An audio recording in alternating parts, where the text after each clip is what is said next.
اور اگر کوئی دوسرا آپ سے متصادم ہوتا ہے تو اس کو جواب دے دیجئے کہ بھئی ہمارا نظریہ یہ ہے، ہم اپنے کانوں میں حضرات صحابہ کرام کے بارے میں نفرت آمیز الفاظ نہیں سن سکتے۔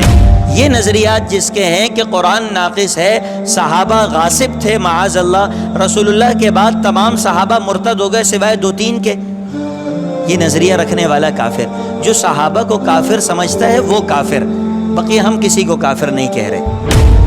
محرم الحرام کا مہینہ شروع ہوتے ہی مسلمانوں کے درمیان اسلامی سال کے پہلے مہینے کی ابتدا ہو رہی ہوتی ہے، اور محرم الحرام کا مہینہ وہ مہینہ ہے جو اسلامی تاریخ کے لیے، اسلامی سال کے لیے پہلے مہینے کی حیثیت رکھتا ہے۔ اس مہینے کی ابتدا میں سیدنا عمر بن الخطاب رضی اللہ تعالی عنہ کی شہادت ہوئی پہلی تاریخ کو، اور 10ویں تاریخ کو سیدنا حسین رضی اللہ تعالی عنہ اپنے خاندان سمیت شہید کر دیے گئے۔ اس مہینے کا جیسے ہی آغاز ہوتا ہے، آغاز کے ساتھ ہی ہمیں مختلف شور شرابے کی آوازیں سنائی دیتی ہیں۔ بہت سی ایسی آوازیں کانوں تک ٹکراتی ہیں جس میں یہ کوشش کی جاتی ہے بتلانے کی کہ معاذ اللہ ثم معاذ اللہ، سیدنا عمر بن الخطاب رضی اللہ تعالی عنہ جو اسلامی تاریخ کے پہلے دن شہید ہونے والے اور 10ویں تاریخ کو شہید ہونے والے حسین کے درمیان کوئی جھگڑا تھا۔ یہ باور کرانے کی کوشش کی جاتی ہے کہ معاذ اللہ حضرات صحابہ کرام رضوان اللہ تعالی علیہم اجمعین جیسی مقدس اور پاکیزہ ہستی کے مقابلے میں اہل بیت اطہار تھے، اور یہ دونوں آپس میں لڑتے لڑاتے رہے، ان کی آپس میں رنجشیں رہیں۔ آپ سال کے 11 مہینے دیکھیں تو اس طرح کی باتیں سننے کو کم کم ملتی ہیں۔ اس مہینے کے ابتدائی 10 دنوں میں ان باتوں کا کافی شور شرابہ رہتا ہے۔ میں یہ ضروری سمجھوں گا کہ ہمیں اس بات کو بھی سمجھنے کی ضرورت ہے کہ اہل بیت کہتے کسے ہیں، اور اس بات کو بھی سمجھنے کی ضرورت ہے کہ اہل بیت کے ساتھ حضرات صحابہ کرام رضوان اللہ تعالی علیہم اجمعین کا رشتہ کیسا تھا۔ آیا یہ مقدس جماعت جس کے بارے میں رسول اللہ صلی اللہ علیہ وسلم نے ارشاد فرمایا ان اللہ اختارنی واختار لی اصحابی، اللہ نے مجھے بھی چنا، پوری انسانیت کے اندر موجود تمام انسانوں میں سے ایک مجھے منتخب کیا اللہ نے محمد الرسول اللہ اور خاتم النبیین کا لقب دینے کے لیے، اسی طرح اللہ نے میرے لیے صحابہ اور میرے دوستوں کو بھی چنا، میرے دوستوں کو بھی اللہ نے منتخب کیا۔ یہ کوئی غیر منتخب افراد نہیں تھے کہ جو رسول اللہ پر اس زمانے میں ایمان لے آئے، یہ بلکہ اللہ کے منتخب کیے ہوئے لوگ تھے، اور خود رسول اللہ صلی اللہ علیہ وسلم نے اس کی گواہی دی۔ اور پھر صرف یہاں تک نہیں کہ آپ نے اس کی گواہی دی، بلکہ یہ وہ اصحاب تھے جن کے آپس میں ہونے والے واقعات کے فیصلے اللہ اور اس کے رسول کیا کرتے تھے، جن کی تربیت اللہ اور اس کے رسول کیا کرتے تھے۔ آج ہماری تربیت ہمارے ماں باپ کرتے ہیں، اور ہمیں اس تربیت میں بڑا فخر ہوتا ہے، ماں باپ کو بھی اپنے اولاد کی تربیت پر فخر ہوتا ہے، جن کی تربیت خود رسول اللہ صلی اللہ علیہ وسلم نے کی ہو، جن کی تربیت خود رب ذوالجلال نے کی ہو، ان کی تربیت کا کیا عالم ہوگا۔ حضرات صحابہ کرام مسجد میں بیٹھے ہوئے ہیں، آپس میں کوئی بات چیت چل رہی ہے، آواز تھوڑی سی بلند ہو گئی، اللہ نے اوپر سے آیات نازل کر دی۔ حضرات صحابہ کرام جنگ پہ جانے کا موقع ہے، کچھ چلے گئے، کچھ جانے سے رک گئے، اللہ نے آیات نازل کر دی تربیت کے لیے۔ میاں بیوی کا آپس میں کسی بات پہ جھگڑا ہو گیا، بیوی رسول اللہ کی بارگاہ میں حاضر ہوئیں، اللہ نے آیات نازل کر دی۔ ایک نہیں، قرآن مجید کے سینکڑوں احکامات کی وجہ حضرات صحابہ کرام تھے، ان کے آپس میں ہونے والے معاملات کے اوپر آیات نازل ہوتی رہیں۔ رسول اللہ کی بارگاہ میں مقدمہ پیش ہوا کہ میری بہن اپنے پرانے شوہر سے شادی کرنا چاہتی ہے اور میں اجازت نہیں دیتا۔ تربیت اور فیصلہ رسول اللہ کے کرنے سے پہلے اللہ نے نازل کر دیا کہ ان کو یہ بتاؤ تمہارے لیے یہ فیصلہ ہے۔ ایسی منتخب جماعت کے بارے میں اگر تبصرے ہوں اور ان تبصرے کی بنیاد بھی یہ رکھی جائے کہ یہ پاکیزہ لوگ دنیا کے چند روپوں کی خاطر لڑتے رہ گئے تو پھر افسوس کیا جا سکتا ہے اور کوئی نہیں۔ حضرت عائشہ رضی اللہ تعالی عنہا امہات المؤمنین میں سے ہیں۔ حضرت عائشہ اور حضرت فاطمہ رضی اللہ تعالی عنہا کا تعلق ایسا تھا، میں کچھ حضرت عائشہ کے جملے حضرت فاطمہ کے لیے صرف ذکر کرتا ہوں۔ حضرت عائشہ رضی اللہ تعالی عنہ فرمایا کرتی تھی کہ ما رأیت احدا اشبہ برسول اللہ صلی اللہ علیہ وسلم کلاما وحدیثا من فاطمہ، میں نے رسول اللہ جیسی بات کرنے والا، رسول اللہ جیسی گفتگو کا انداز اختیار کرنے والا فاطمہ سے زیادہ قریب تر کوئی نہیں دیکھا۔ ایک دفعہ فرما رہی ہیں حضرت فاطمہ چلتی ہوئی آ رہی تھی، حضرت فاطمہ چلتی ہوئی آ رہی ہیں، حضرت عائشہ ان کو دیکھ کے کہہ رہی ہیں کہ میں نے رسول اللہ صلی اللہ علیہ وسلم کا جو چلنے کا انداز تھا، جو آپ کا پیر اٹھانے کا انداز تھا اور پیر رکھنے کا انداز تھا، میں نے اس جیسی کاپی اور اس جیسی مشابہت رکھنے والا فاطمہ سے زیادہ کسی کو بڑھ کر نہیں دیکھا۔ ایک دفعہ حضرت عائشہ ام المؤمنین حضرت فاطمہ کے بارے میں فرما رہی ہیں ما رأیت احدا افضل من فاطمہ غیر ابیہا، اس کائنات کے اوپر میں نے فاطمہ سے افضل کسی کو نہیں دیکھا، نہ اپنے والد کو دیکھا، نہ عمر بن الخطاب کو دیکھا، نہ عثمان کو دیکھا، نہ کسی اور کو دیکھا۔ میری نگاہ میں اگر کائنات میں کوئی افضل ہے تو وہ فاطمہ ہے۔ ہاں، فاطمہ اپنے باپ کے مقابلے میں مرتبے میں کم تھی۔ حضرت عائشہ اپنے والد کی فضیلت بیان نہیں کر رہی، حضرت عائشہ جو فضیلتیں بیان کر رہی ہیں وہ فاطمہ کی بیان کر رہی ہیں۔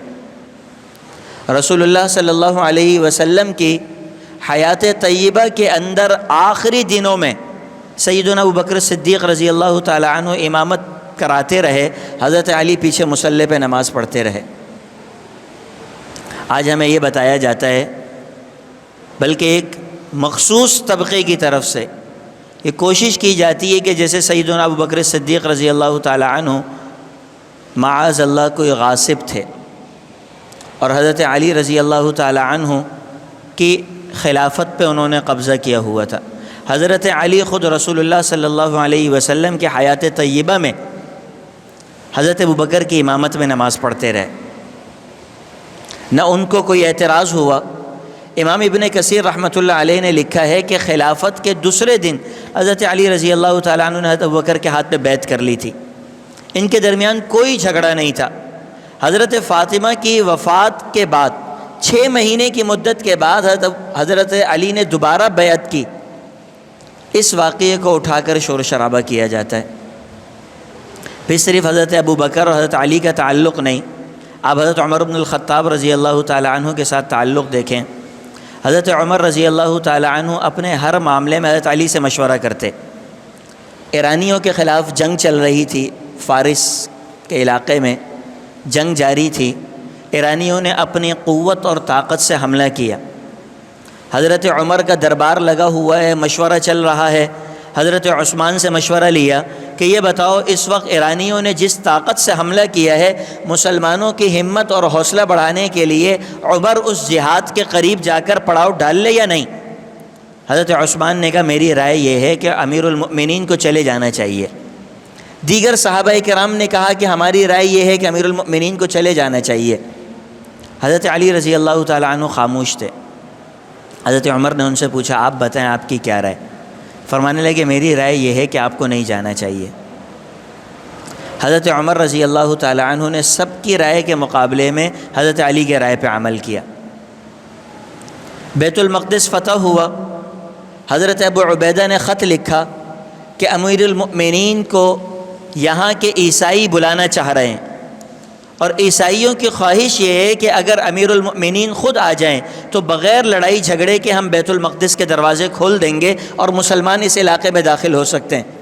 حضرت عمر رضی اللہ تعالیٰ عنہ نے مشورہ طلب کیا، سب سے رائے لی۔ حضرت عثمان غنی رضی اللہ تعالیٰ عنہ کی رائے یہ تھی کہ امیر المؤمنین کو نہیں جانا چاہیے، عیسائی ہمیں بلائیں اور ہم اپنے مدینہ منورہ سے وہاں تک کا سفر کر کے جائیں، اس سے بہتر ہے کہ عیسائی مدینہ منورہ صلح کے لیے آئیں، ان کی ناک کٹنی چاہیے۔ حضرت علی رضی اللہ تعالیٰ عنہ نے کہا کہ نہیں امیر المؤمنین، میری رائے یہ ہے کہ آپ کو چلے جانا چاہیے۔ حضرت عمر نے اپنی خلافت کا سب سے طویل سفر ایک خادم اور ایک اونٹ کی مہار پکڑی اور علی کے مشورے پہ چل پڑے۔ اگر اختلافات ہوتے تو علی کے مشوروں پہ اس طرح عمل ہوتا، اگر اختلافات ہوتے تو حضرت ابو بکر صدیق رضی اللہ تعالی عنہ مسجد سے عصر کی نماز پڑھا کے باہر نکلتے ہیں، حضرت حسن کو دیکھتے ہیں راستے میں کھیل رہے ہیں، دوڑ کر جاتے حسن کو اٹھا کر کندھے پہ بٹھا کر بار بار کہتے ہیں بھی ابی شبیہم برسول اللہ صلی اللہ علیہ وسلم لا شبیہم بعلی، میرے باپ کی قسم یہ رسول اللہ کے مشابہ ہیں، علی کے مشابہ نہیں ہیں۔ حسن حضور جیسے دکھتے ہیں، علی جیسے نہیں دکھائی دیتے۔ اور حضرت علی رضی اللہ تعالیٰ عنہ کھڑے ہوئے ہنس رہے ہیں۔ اگر اختلافات ہوتے تو حضرت ابو بکر صدیق ممبر رسول پہ بیٹھے ہوئے تقریر کر رہے تھے، اتنے میں حسن مسجد میں داخل ہوئے، صحابہ کی صفوں کو چیرتے ہوئے آگے آئے اور آگے کہنے لگے ابو بکر سے کہ میرے نانا کی جگہ سے اتر جاؤ، یہ میرے نانا یہاں بیٹھتے تھے، یہ جگہ کسی اور کے بیٹھنے کی نہیں، میں نے اپنی زندگی میں نانا کو یہاں بیٹھے ہوئے دیکھا، بچے ہیں چھوٹے سے 7-8 سال عمر تھی، کوئی زیادہ عمر تھی نہیں، ساری زندگی یہ دیکھا آنکھ کھلنے کے بعد کہ اس جگہ پر نانا بیٹھے ہوئے ہیں اور کسی کو بیٹھے ہوئے نہیں دیکھا۔ مسجد میں آگے کہنے لگے میرے نانا کے بیٹھنے کی جگہ ہے، آپ اس جگہ سے اتر جائیں۔ اختلافات ہوتے ابو بکر صدیق کا جواب کیا ہوتا؟ اور اختلاف نہیں تھا، ابو بکر جگہ سے اترے، حسن کو اٹھایا، پیار کرتے ہوئے گود میں لے کر دوبارہ اس جگہ پہ بیٹھے، کہنے بیٹا تمہارے نانا کی جگہ پر ہی بیٹھا ہوا ہوں، یہ جگہ میری نہیں ہے، تمہارے نانا کی مرہون منت مجھے ملی ہے۔ اگر اختلافات ان کے درمیان ہوتے تو حضرت عمر رضی اللہ تعالی عنہ کے پاس یمن سے کچھ کپڑے آئے اور بڑے عمدہ سوٹ تھے، حضرت عمر رضی اللہ تعالی عنہ نے وہ سوٹ صحابہ کرام میں تقسیم کر دیے۔ تقسیم سے فارغ ہوئے تو دیکھا حسن اور حسین باہر کھیل رہے ہیں اور ان کے پاس نئے سوٹ نہیں ہیں۔ حضرت عمر کے چہرے سے خوشی غائب، چہرے کا رنگ اتر چکا۔ صحابہ نے پوچھا کیا ہوا امیر المؤمنین؟ کہنے میں نے دیکھا حسن اور حسین کے پاس یہ کپڑے نہیں ہیں، مجھے چین نہیں آتا۔ یمن کے گورنر کو دوبارہ خط لکھا، کہا حسن و حسین کے حساب کے کپڑے بنا کر مجھے واپس بھیجو، جب تک ان کے کپڑے نہیں آ سکتے عمر کو چین نہیں آئے گا۔ اور جب حسن و حسین کو کپڑے دے دیے اس کے بعد خوش ہوئے۔ حضرت علی رضی اللہ تعالی عنہ ایک چادر بہت پہنا کرتے تھے، وہ چادر استعمال زیادہ ہونے کی وجہ سے پرانی بھی ہو گئی تھی اور تھوڑی سی گھس بھی چکی تھی۔ کسی نے ان سے پوچھا کہ علی ہمیشہ اسی چادر کو اوڑھتے ہو، اللہ کا شکر ہے فراوانی ہے، چادریں بہت ہیں، کوئی اور کیوں نہیں پہن لیتے؟ کہنے لگے تمہیں معلوم نہیں ہے کہ یہ چادر مجھے کس نے دی تھی؟ مجھے یہ چادر انہو کسانی یہ خلیلی و صفی و خاص سے عمر بن الخطاب، مجھے یہ چادر میرے دوست میرے جگری یار عمر نے پہنائی تھی، اگر عمر کے علاوہ کسی اور نے چادر دی ہوتی تو میں اس کو گھر میں رکھ دیتا، یہ چادر عمر نے پہنائی تھی، جب تک پھٹ نہیں جاتی علی پہنا رہے گا اس چادر کو۔ حضرت عمر رضی اللہ تعالیٰ عنہ کا انتقال ہو گیا، شہید ہو گئے، چارپائی پہ لیٹے ہوئے تھے۔ عبداللہ بن مسعود، عبداللہ بن عباس اور دیگر صحابہ کھڑے ہوئے ہیں۔ عبداللہ بن عباس خود روایت نقل کرتے، کہتے میں عمر کے سرہانے کھڑا ہوا تھا، اتنے میں میرے کندھے پہ کسی نے ہاتھ رکھا، میں نے سوچا پتہ نہیں کون ہے، میرے کندھے پہ عبداللہ بن عباس کے کندھے پہ ہاتھ رکھ رہا ہے، رسول اللہ کے چچا زاد بھائی کے کندھے پہ ہاتھ رکھ رہا ہے۔ میں حیران تھا کہ کون ہے، پیچھے مڑ کر دیکھا تو علی کھڑے تھے اور عمر کو مخاطب کر کے کہہ رہے تھے رحمک اللہ یا عمر انی کنت لارجوک ان یجعلک اللہ معہما، عمر تم پہ اللہ کی رحمتیں نازل ہو، مجھے ساری زندگی یہ امید غالب رہی کہ عمر کی تدفین رسول اللہ کے پہلو میں ہوگی، اس لیے کہ میں نے جب کبھی رسول سے کوئی جملہ سنا تو جملہ یہ تھا کنت انا ابو بکر و عمر انطلقت انا ابو بکر و عمر فعلت انا ابو بکر و عمر، میں نے ساری زندگی رسول اللہ کو یہ کہتے ہوئے سنا کہ میں اور ابو بکر نے یہ کیا، میں اور ابو بکر اور عمر نکل کے چلے گئے، میں ابو بکر اور عمر ہم سب نے یہ کام کیا۔ میں نے ساری زندگی یہ دیکھا کہ آپ نے جب کبھی اپنا تذکرہ کیا تو ساتھ ابو بکر اور عمر کا ذکر کیا۔ مجھے یہ امید نہیں تھی کہ عمر تم کہیں اور جاؤ گے، مجھے پتہ تھا تمہاری تدفین ان کے پہلو میں ہوگی۔ حضرت علی رضی اللہ تعالی عنہ کی خلافت کا زمانہ ہے، علی خلیفہ وقت ہیں، کہیں سے خبر ملی کہ کچھ لوگ ابو بکر اور عمر کو برا بھلا کہتے ہیں۔ لوگوں کو جمع کیا، ممبر پہ کھڑے ہوئے، کہنے لگے میں نے سنا ہے کہ کچھ لوگ رسول اللہ کے بھائی کو، رسول اللہ کے دوست کو، مسلمانوں کے دو باپ کو کچھ لوگ برا بھلا کہتے ہیں۔ یاد رکھو ابو بکر اور عمر سے محبت صرف مسلمان کو ہوتی ہے، اس کے علاوہ کسی کو ان کی محبت نصیب نہیں، اور ابو بکر اور عمر کی نفرت صرف منافق اور کافر کے دلوں میں ہوتی ہے، اس کے علاوہ کسی کے دل میں ان کی نفرت نہیں۔ اور پھر آگے فرمایا وَأَنَا بَرِيءٌ مِّنْهُمْ، میں ایسے لوگوں سے براءت کا اعلان کرتا ہوں، میرا ان سے کوئی تعلق نہیں جو ابو بکر کو گالی دیں، جو عمر کو برا بھلا کہیں، میرا علی کا ان سے کوئی تعلق نہیں۔ وَأَنَا مُعَاقِبٌ عَلَيْهِمْ، اور میں ایسے لوگوں کو اپنی خلافت کے اندر سزا بھی دوں گا، میں اپنی خلافت کے اندر ان کو کھلی چھوٹ نہیں دے سکتا کہ یہ کسی کو برا بھلا بولیں۔ آج ہمارے یہاں محرم الحرام شروع ہوتے ہی مسلکی منافرت کی ایک فضا قائم ہو جاتی ہے، اور اس فضا کی سب سے بڑی بنیادی وجہ یہ ہے کہ ایک آدمی یہ چاہتا ہے کہ میرے محبوب کو کھڑے ہو کر میرے منہ پہ گالی دے، جیسے میں اپنے منہ پر اپنے والد کے لیے گالی نہیں سن سکتا، میں اس سے زیادہ شدت کے ساتھ حضرات صحابہ کرام کے لیے بھی گالی نہیں سن سکتا۔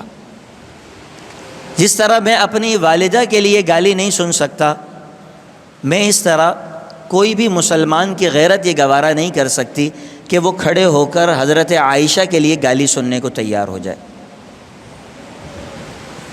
آپ کو جو کہنا ہے، جو کرنا ہے، اپنے چار دیواری کے اندر کرتے رہیے، ہمیں آپ سے کوئی اعتراض نہیں، مگر آپ یہ تصور کریں کہ میرے باپ کو میرے منہ پہ کھڑے ہو کے گالی دیں تو پھر یہ ہماری غیرت کے خلاف ہے۔ جیسے آج آپ کے باپ کو کوئی برا بھلا بولے آپ کو برداشت ہے،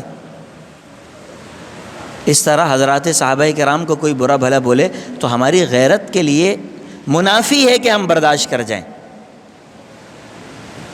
آپ کی بہن کا کوئی برے الفاظ میں تذکرہ کرے، برداشت ہے، اگر وہ برداشت نہیں تو یہ کیسے برداشت ہے کہ کوئی سیدہ عائشہ رضی اللہ تعالی عنہ کے بارے میں بولے کہ حضرت عائشہ کے اوپر تہمتیں لگائے، میں کہوں کوئی مسئلہ نہیں، کوئی فرق نہیں۔ سوال بنیادی یہ ہے کہ کوئی کسی کے گالی دے گا تو دوسرا کیسے برداشت کر سکتا ہے؟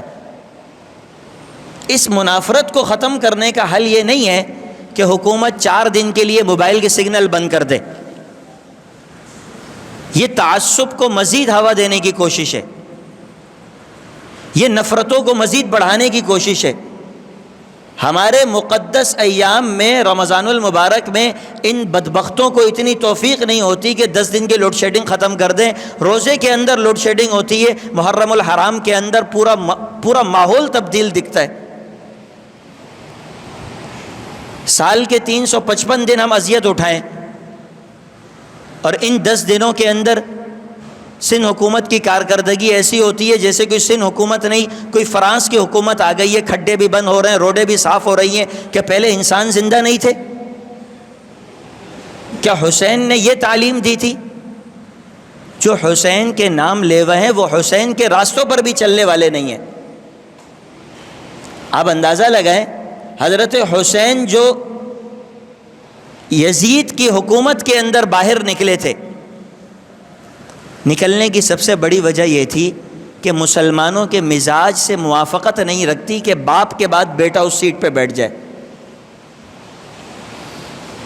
یہ مسلمانوں کے مزاج سے موافقت نہیں ہے۔ رسول اللہ کے بعد ابو بکر آ گئے، ابو بکر کے بعد عمر آ گئے، عمر کے بعد عثمان آ گئے، عثمان کے بعد علی آ گئے۔ ابو بکر کے صاحبزادے نہیں بیٹھے تھے، عمر کے صاحبزادے نہیں بیٹھے تھے ان کی جگہوں پر، تو حضرت معاویہ رضی اللہ تعالیٰ عنہ کے بعد بھی یزید کیسے بیٹھ سکتا ہے؟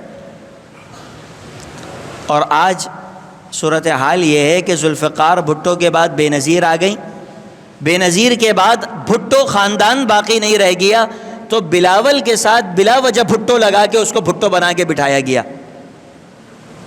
یہ ہیں حسین کے پیروکار، یہ اس مشن کو لے کے آگے بڑھنے والے، یہ صرف نفرتوں کو ہوا دینے کے لیے ہیں، اس کے علاوہ ان کے پاس اور کوئی چیز نہیں۔ یہ جو 4 دن سگنل بند کر کے اذیت دیتے ہیں، حضرت حسین کا یہ پیغام تھا کہ بیٹھ کر برسر ممبر گالیاں دی جائیں اور آپ سگنل بند کر کے تکلیف دیں، بجائے اس کے جو گالیاں دیتے ہیں ان کا منہ بند کرانے کا اہتمام کریں۔ ہمارا اپنا نظریہ یہ ہے کہ ہم اپنے مذہب پر، اپنے مسلک پر کاربند ہیں، اور ہم کسی کو چھیڑنے کے قائل نہیں ہیں۔ الحمدللہ کبھی ہم نے یہاں سے بیٹھ کر یہ تبلیغ نہیں کی کہ یہاں سے گزرتے ہوئے سبیل دکھ جائے تو پتھر مارو، یا رات کو جا کر سبیل کے ٹینٹ گرا دو ثواب مل جائے گا، ہم نے کبھی تبلیغ نہیں کی۔ ہم اس نظریے کے اوپر کاربند ہیں کہ ہمارا جو مسلک اور مذہب ہے اس کو نہ چھیڑو، ہم تمہیں نہیں چھیڑے، اگر تمہیں کچھ بولنا ہے اپنے امام بارگاہ کے اندر جا کے جو بولنا ہے بولتے رہو، ہمارا اس سے تعلق نہیں۔ لیکن اگر تم یہ چاہتے ہو کہ ہمارے آباء و اجداد کو، ہماری بزرگ ہستیوں کو ہمارے سامنے برا بھلا کہو، یہ برداشت نہیں کر سکتے، اور یہ برداشت ہونا بھی نہیں چاہیے۔ میں نے عرض کیا کہ جیسے آپ کے والد کو کوئی گالی دے، آپ کی بہن کے اوپر کوئی تہمت لگائے، ہم لڑنے مرنے کے لیے تیار ہوتے ہیں، اسی طریقے سے حضرات صحابہ کرام میرے والدین سے افضل ہے،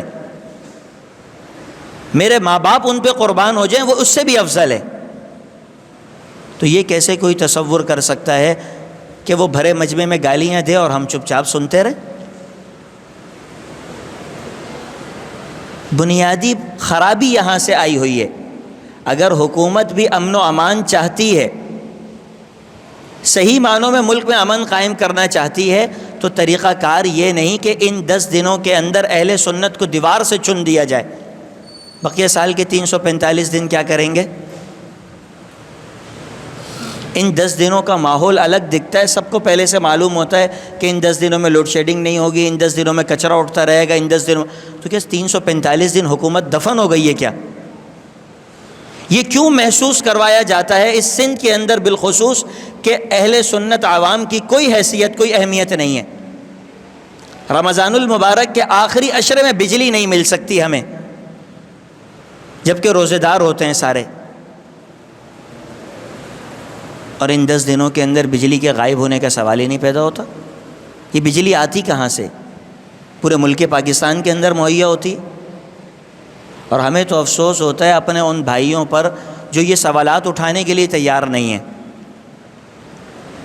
جو الٹا قصوروار ممبر و محراب کو سمجھتے ہیں کہ نفرتیں پھیلا رہے ہیں۔ بھائی نفرت ہم نہیں پھیلا رہے، ہم تو کہہ رہے ہیں ہر ایک اپنے مسلک پہ کاربند رہے، نہ ہمیں چھیڑو نہ ہم تمہیں چھیڑیں۔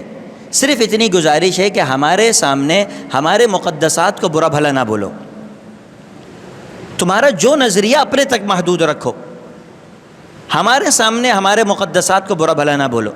اور وہ آدمی جو ہمیں تبلیغ کر رہا ہوتا ہے کہ جی نرمی اور فلاں، اسی آدمی کے ماں باپ کو آپ سامنے ایک گالی دے دے لڑنے کے لیے کھڑا ہوگا، لیکن ابو بکر اور عمر کے نام پہ گالی پہ اس کو غیرت نہیں آتی۔ یہ ایمانی غیرت کی کمی کی علامت ہے۔